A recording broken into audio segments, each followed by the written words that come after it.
Anda masih menyaksikan Breaking News Kompas TV bersama saya Harjuno Pramudito terkait dengan sidang pra-peradilan terhadap tersangka Peggy Setiawan, dan saat ini sidang masih dalam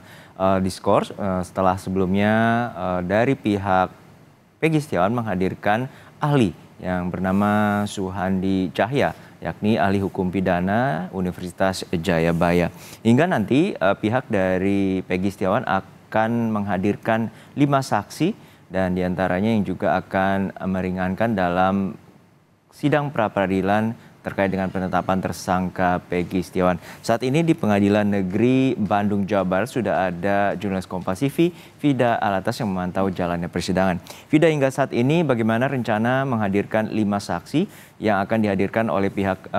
Peggy Setiawan dalam pra-peradilan saat ini, dan bagaimana rencana juga hadirnya para saksi ini di persidangan untuk meringankan terkait dengan pra-peradilan tersangka dari Peggy Setiawan?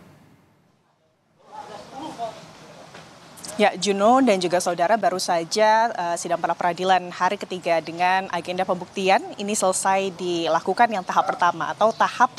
meminta keterangan dari saksi ahli yang dibawa oleh pihak pemohon yakni Peggy Setiawan. Tadi berlangsung selama kurang lebih 3 jam begitu Juno dan juga saudara, berlangsung sejak pukul 9 hingga sekitar pukul 12. Dan saat ini proses sidang masih dalam waktu skorsing atau waktu istirahat, dan rencananya Juno dan juga saudara nanti setelah isoma sidang akan kembali dilakukan dengan kemudian menggali keterangan dari 5 saksi yang sudah dipersiapkan oleh pihak dari Peggy Setiawan untuk kemudian meringankan dalam hal ini Peggy Setiawan dalam pra-peradilan hari ini. Dan kelima saksi tersebut ini adalah 3 orang teman Peggy Setiawan, sesama buruh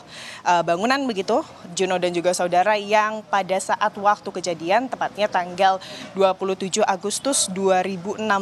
ini posisinya tengah bersama dengan Peggy Setiawan di Bandung dan bukan di Cirebon. Itu menurut keterangan dari kuasa hukum Peggy Setiawan. Selain 3 teman dari Peggy Setiawan, ada juga pemilik proyek tempat Peggy Setiawan bekerja dan juga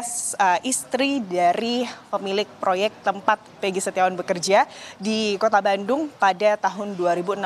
yang lalu. Kalau dijabarkan namanya, 3 orang teman dari Peggy Setiawan ini ada Dede Kurniawan, lalu juga Bondol, Suharsono, Agus, dan juga ada pemilik dari proyek Peggy Setiawan yakni Agus alias Aceng, dan istri dari pemilik proyek tersebut, Riana, atau istri Agus atau Aceng. Tentunya kehadiran mereka sebagai saksi di sidang pra-peradilan dengan agenda pembuktian hari ini adalah untuk kemudian memberikan keterangan terkait keberadaan Peggy Setiawan pada saat hari H atau pada saat malam kejadian, tepatnya 27 Agustus 2016. Karena selama ini Juno dan juga saudara, berdasarkan keterangan saksi-saksi yang ini juga sudah kemudian dikumpulkan atau dihimpun oleh pihak kuasa hukum dari Peggy Setiawan,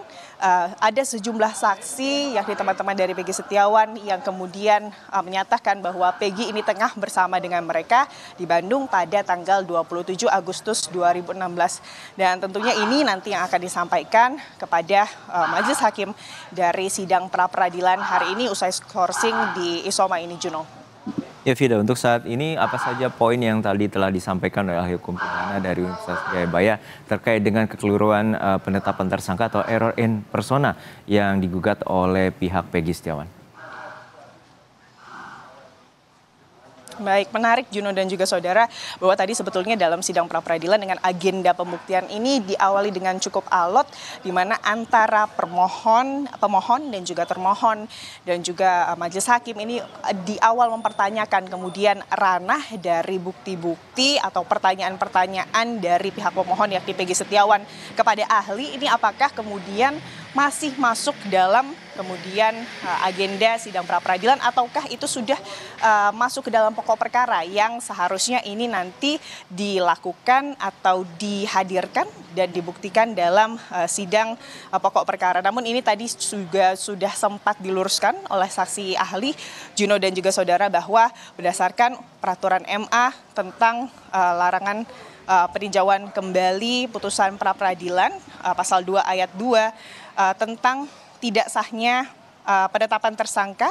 ini yang dinilai sebetulnya memang hanya aspek formal dari penetapan tersangka tersebut. Tapi dalam hal ini Juno dan juga saudara, aspek formal yang dinilai ini juga terkait apakah kemudian ada 2 alat bukti yang sah. Sehingga dalam pra-peradilan kali ini atau dalam agenda pra-peradilan penetapan Peggy Setiawan sebagai tersangka, itu artinya sah-sah saja jika kemudian pihak kuasa hukum dari Peggy Setiawan ini membawa bukti-bukti yang memang masih ada